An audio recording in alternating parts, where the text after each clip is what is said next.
Well, welcome back to Batty Bloomers. This is Janelle, and I wanted to share with you something that I started in 2019, I believe. Yes, 2019,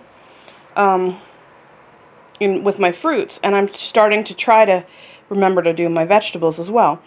So, for example, when I pick strawberries, I keep track of how many quarts I pick, and let me just show you.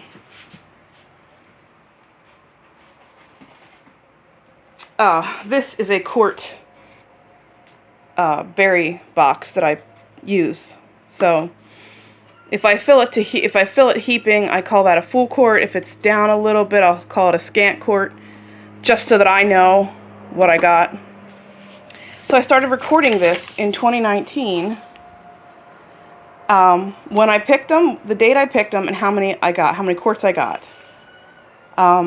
And what's interesting is from year to year, these dates change. It's not always the same dates that I end up picking. It depends on the weather. It's really interesting. Also, my raspberries. The date I picked and how much I got that day. And then here's 2020. And I do write notes to myself about why maybe I got less. Strawberries every once in a while need to be transplanted and the newer runners are the ones you should use. The older plants don't produce as much as far as I can tell. And you can see here, for some reason, that year, 2020, I did not get very many raspberries. First year, you can see, the first year I recorded, I got a lot of each. And then what I started to do also is write how much jam or jelly I make with it. So I got 12.5 pints of jam from the strawberries I made last year. And here, of 2021, I got 35.5 pints of jelly. I will not be getting that much this year because I am not getting, I believe the birds are eating them, and I netted them and they're still getting them. So if you look at 2022, for my raspberries, I'll skip over here quick. I have a gallon bag that I'm filling up. So even though I only wrote a quart, almost 2 quarts, about 3 quarts. Yeah, that would probably make sense because the gallon bag isn't bursting full. But I wrote that the birds are eating them, how to netted them, and I thought the birds can't get to them, but I checked again today, and the birds are still getting them, so that's a little frustrating. I'm not sure what to do. I started, also, last year I wrote down how many pints of pickles I made, and I also recorded how many gallon bags of tomatoes I had that I froze, and then I made 35 pints of sauce. And then 9 more bags made 16 pints of sauce. And my grapes here. So this year I was trying to keep track of the snap peas, which I don't think I'm going to grow next year because my kids always liked them, but this year they weren't eating them. So, and I don't care for those. So I'm not going to be growing those next year. Here's my strawberries for this year, and you can see my first pick for 2022 was May 28th, where if I go back to 2019, my first pick was the 4 days earlier. So that's kind of interesting. It's interesting to see how it changes from year to year. In 2020, I didn't write the dates in 2020. I don't know why. But the raspberries, my first pick in 2019 was June 15th. In 2020, it was June 23rd.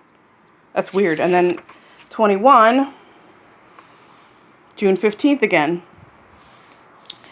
Yeah, okay, so anyway, I'm starting to try to record my vegetables as well as my fruit. So I did pod peas. And basically I have a gallon size bag in the freezer of my peas. Here, I bought mandarin oranges. I bought 8 bags, and I also got some for free, and I canned some pints of those. And then this is my raspberries for this year. And I'm also doing cucumbers this year. Writing how many I pick and when I pick them. And now I just picked them today, and I thought, oh, I have to record this. And I put them in the fridge to keep them crisp till I have enough to do a batch of pickles, and I didn't even count them. So it was 6, maybe 8. 6 or 8. But anyway, so that, I just thought I'd show you that. It's a good way to keep track of how much you get, when you get it, and how much food it makes. And then I can look back and say, okay, how much did this make? You know, this amount here, I put a line, it made 12.5 pints of jelly. Then the rest of this was 2021, this was my raspberries, it made 14.5 pints of jelly. So it just is a really good, you know, way to keep track of what you got, how much. This is something my family does together. We don't, we buy our apples, and I always forget. My mom keeps a great record of these things, of what we get each year, but I decided I'm going to start keeping my record, so I don't have to always ask her. So last year, I bought 6 bags of Ida Red apples, and we make applesauce together as a family, and I got 53 quarts. I won't need that much this year, but I was out last year, so... But it's good to know that 6 bags makes around 53 quarts, give or take a few. Also, my butternut squash, I processed and froze 20.5 cups. I also had a bunch of these just stored on my shelf in the basement, and they stored very well. I didn't grow those this year, though, because as much as I tried, I don't love them in a savory dish. They remind me a lot of a sweet potato, and I don't really care for sweet potatoes. I do like them in pumpkin, you know, to make pumpkin stuff. So anyway, I thought I'd just show this to you. So if you have a little journal laying around, or buy one cheap, I think this is a Goodwill find here, or a thrift store find. It's a good way to keep track of your produce in your garden. All right, well, thanks for watching.